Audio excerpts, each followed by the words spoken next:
20세기 서양 철학의 2000년 역사를 통째로 뒤흔든 철학자가 있습니다. 철학의 중심을 나에서 타인으로 이 엄청난 전환을 이뤄낸 인물이죠. 그의 이름은 바로 에마뉴엘 레비나스. 오늘 그의 깊고도 강력한 사상 속으로 함께 들어가 보겠습니다. 시작하기 전에 한번 스스로에게 물어보시죠. 마지막으로 누군가의 눈을 정말 진심으로 바라본 게 언제였나요? 그냥 쓱 스쳐 지나가는 거 말고요. 그 사람의 존재 전체를 오롯이 느끼면서 바라본 순간 말이에요. 아마 바로 대답하기 어려울 겁니다. 우린 매일 수많은 사람을 만나지만 정작 그들의 얼굴은 제대로 보지 않고 살아가니까요. 자, 첫 번째로 레비나스의 생각이 왜 그냥 새로운 이론 하나가 아니라 서양 철학의 판을 뒤집은 혁명적인 전환이라고 불리는지부터 살펴볼게요. 도대체 수천 년 동안 이어진 생각의 흐름을 어떻게 바꿔나왔다는 걸까요? 서양 철학은 아주 오랫동안 데카르트의 이 한 문장 위에 서 있었어요. 나는 생각한다. 고로 존재한다. 모든 것의 시작과 중심은 바로 나였죠. 그런데 레비나스가 나타나서 이 단단한 기반을 흔들어 버립니다. 나는 혼자 생각해서 존재하는 게 아니야. 나는 타인을 마주할 때, 바로 그때 비로소 존재한다. 라고 말이죠. 이게 바로 레비나스 철학의 심장입니다. 수세기 동안 철학의 주인공이었던 나를 그 자리에서 내려오게 한 거예요. 그리고 그 자리에 타인을 세웠습니다. 나는 타인보다 먼저일 수 없어요. 타인의 부름에 응답할 때, 그를 위해 책임질 때 비로소 진짜 나가 된다는 것. 정말 엄청난 생각의 전환이죠? 아니, 이렇게까지 급진적인 생각은 대체 어디서 나온 걸까요? 레비나스의 철학은요, 편안한 서재에서 나온 게 아닙니다. 인류 역사상 가장 끔찍했던 비극의 한복판에서 태어났어요. 그의 철학은 말 그대로 고통 속에서 살아남은 자의 증언과도 같습니다. 그의 삶을 한번 보세요. 유대인으로 태어나 총망받는 철학도였지만 2차 세계대전이 모든 걸 바꿔놓았습니다. 프랑스군으로 참전했다가 나치의 포로가 되어 5년 동안 끔찍한 시간을 보냈죠. 그리고 전쟁이 끝나고 나서야 부모님과 형제들이 모두 홀로코스트로 희생되었다는 사실을 알게 됩니다. 바로 그 포로 수용소에서 그는 뼈저리게 깨닫습니다. 인간의 악은 타인의 얼굴을 보지 않는 데서 시작된다. 나치들은 유대인들을 인간으로 보지 않았잖아요.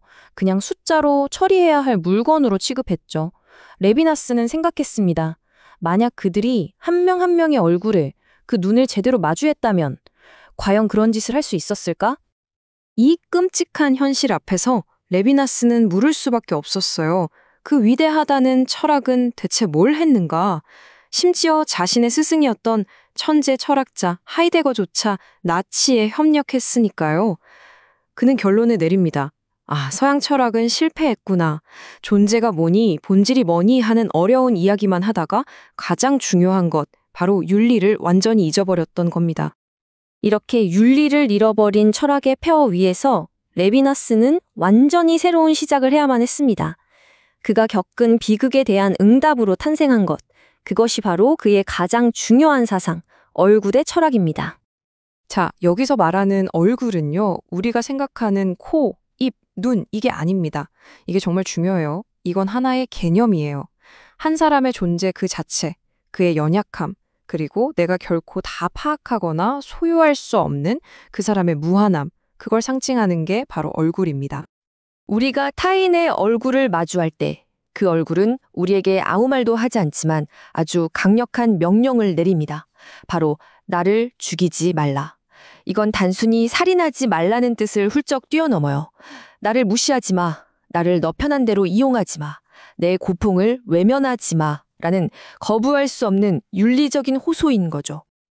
이 과정이 바로 윤리가 시작되는 순간입니다.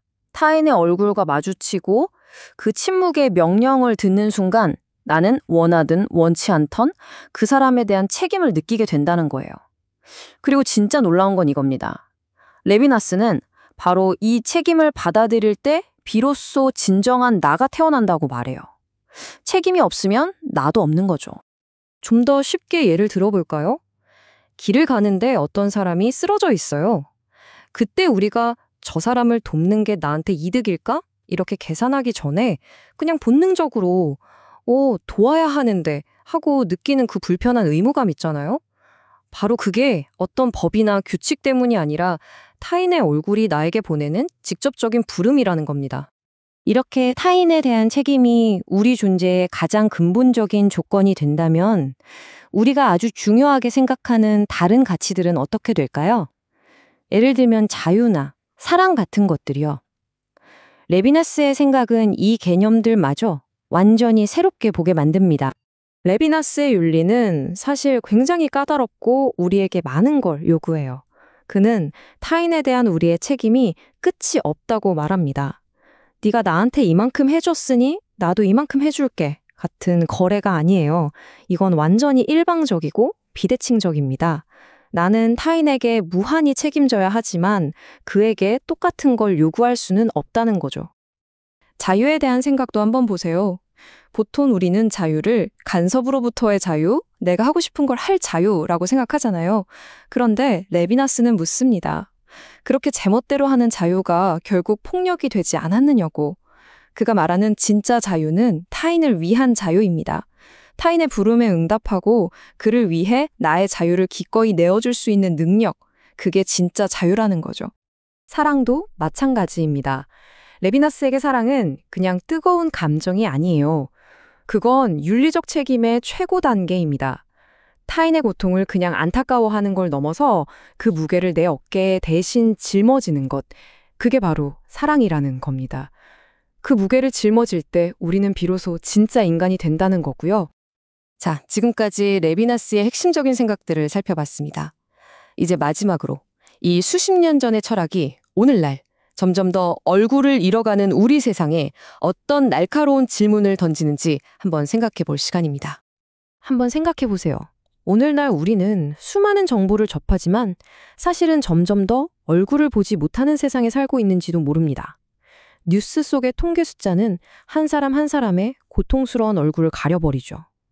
소셜미디어에서 우리는 수백 개의 이미지를 그냥 휙휙 넘겨버리고요. 길거리의 낯선 사람들은 애써 외면합니다.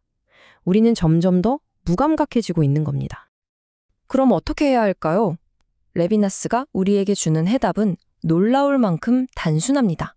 하지만 실천하기는 정말 어려운 딱 한 가지 행동에서 모든 게 시작됩니다. 바로 이겁니다. 멈추세요. 그리고 보세요. 스마트폰을 내려놓고 바쁜 걸음을 잠시 멈추고 오늘 당신이 만나는 사람들, 가족, 동료, 가게 점원, 그 스쳐 지나가는 사람들의 얼굴을 그냥 한번 진종으로 바라보는 것. 모든 윤리는 바로 거기서 시작됩니다.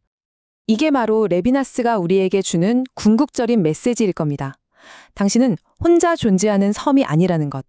당신이라는 존재는 타인과의 관계, 그들에 대한 책임 속에서 비로소 완성된다는 것. 우리는 서로에게 책임질 때 가장 인간다워지는 존재니까요. 결국 레비나스의 철학은 하나의 질문으로 우리 각자에게 돌아옵니다. 이건 머리로 하는 지식이 아니라 우리 삶에 대한 도전이죠.